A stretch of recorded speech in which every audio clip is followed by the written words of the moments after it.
ഓരോ പ്രാവശ്യവും അജി ചേട്ടനെ കാണുമ്പോഴത്തേക്കും ഓരോരോ ലുക്കിലാണ് വരുന്നത്. സത്യം പറഞ്ഞാൽ എനിക്ക് ഒരു സെക്കൻഡ് എടുത്ത് ഇതൊരു അജി ചേട്ടാ നന്നായിട്ടുണ്ട് കേട്ടോ, ക്യൂട്ടായിട്ടുണ്ട്.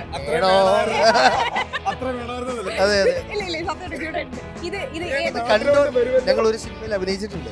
അത് ഒരുമിച്ച് അഭിനയിച്ചവരാണ് കേട്ടോ. ചേട്ടാ ഇത് ഏത് സിനിമയ്ക്ക് വേണ്ടിയിട്ടുള്ള ലുക്കാണ്? ഇത് ഇട്ടിമാണി. ഒരുപാട് എക്സൈറ്റ്മെന്റോടുകൂടി ഭയങ്കരമായിട്ടുള്ള സന്തോഷത്തിൽ പറഞ്ഞു ഇട്ടിമാണി മേഡ് ഇൻ ചൈന ഞാൻ ഒരുപാട് നോക്കിയാണ്. അത് അത്ര ഒരു എക്സൈറ്റ്മെന്റ് സംസാരത്തിൽ നല്ലൊരു ഫാമിലി മൂവിയാണ്.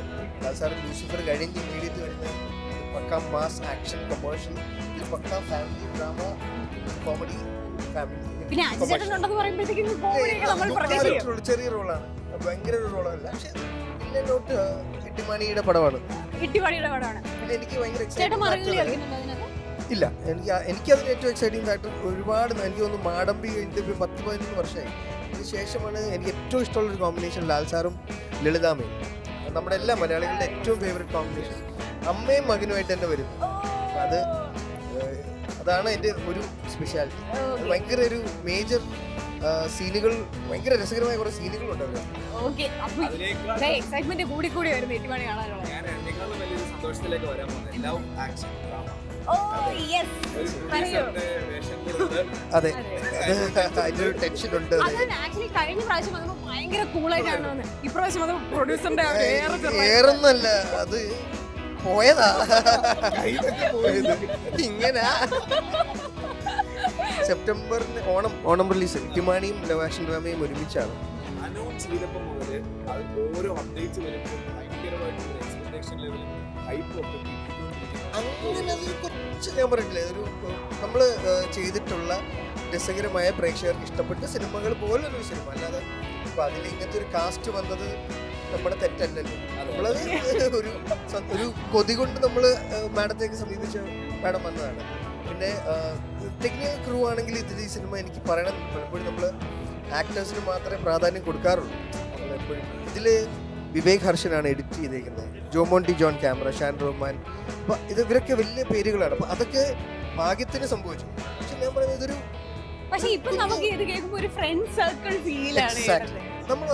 നമ്മുടെ സുഹൃത്തുക്കളുടെ ഇടയിൽ എപ്പോഴും ചെയ്യുന്ന സിനിമ പോലെ ഒരു സിനിമ. ലവ് ആക്ഷൻ ഡ്രാമ തന്നെയാണ് എന്റെ ജോണർ. അതില് ഇതെല്ലാം പാകത്തിന് ഉണ്ട്.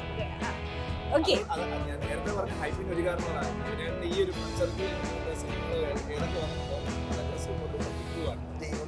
അങ്ങനെ ആവട്ടെ. ഈ സിനിമ നമ്മൾ തുടങ്ങുമ്പോൾ നമ്മൾ ഒറ്റ കാര്യമുള്ളൂ, ഇത് ബ്ലോക്ക് ബസ്റ്റർ ആക്കണം. അതല്ലായിരുന്നു നമ്മുടെ പർപ്പസ്. അല്ലെങ്കിൽ നമ്മൾ തുടങ്ങുന്നത് പ്രേക്ഷകർ നമ്മൾ വെള്ളിമൂങ്ങ കാണുമ്പോൾ, അല്ലെങ്കിൽ വടക്കൻ സിൽഫി കാണുമ്പോൾ, തട്ടം കാണുമ്പോൾ, ഇതൊക്കെ കാണുമ്പോൾ, ഓം ശാന്തി കണ്ടപ്പോഴൊക്കെ നമ്മൾ തിയേറ്ററിൽ പ്രേക്ഷകർ ഇങ്ങനെ ആസ്വദിക്കുന്ന കാണുമ്പോൾ നമുക്ക് അഡ്രിനാലിൻ ഒരു തൃപ്തി ഉണ്ട്. ആ തൃപ്തി കിട്ടണമെന്ന് മാത്രമേ പ്രാർത്ഥന. അതും അജി ചേട്ടനിൽ നിന്ന് വരുമ്പോഴത്തേക്കും നമ്മളത് പ്രതീക്ഷിക്കും. അതുകൊണ്ടാകുന്നത് നമുക്ക് ഉറപ്പാണ്. പ്രേക്ഷകരായി നിങ്ങൾ കണ്ടിട്ട് പറയൂ, നമ്മൾ പണിയെടുത്തിട്ടുണ്ട്. അജി ചേട്ടാ, ഓക്കെ. അപ്പൊ ഇവിടെ സൈമയില് ഇപ്രാവശ്യം, കഴിഞ്ഞ പ്രാവശ്യം വന്നിരുന്നു, ഇപ്രാവശ്യം വരുമ്പോഴത്തേക്കുള്ള എക്സൈറ്റ്മെന്റ് എന്താണ്?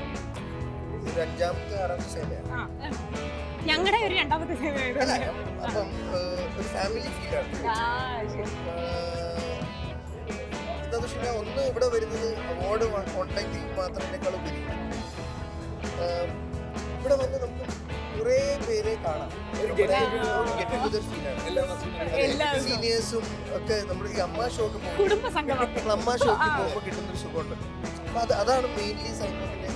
ശ്രീദേവി ചേച്ചിയാണെങ്കിലും വിജയൻ, നമുക്ക് ആ ഒരു ഫീൽ ഉണ്ട്. നേരത്തെ പറഞ്ഞ ഫ്രണ്ട്സ് ആൻഡ് ഫാമിലി. അതുകൊണ്ടാണ് സൈമ സ്പെഷ്യലായിട്ട്. ഓക്കെ. അപ്പം അജി ചേട്ടാ, പോകുന്നതിന് മുമ്പായിട്ട് ഞാൻ ഒരു ചോദ്യം ചോദിച്ചിട്ട് അജി ചേട്ടനോട്.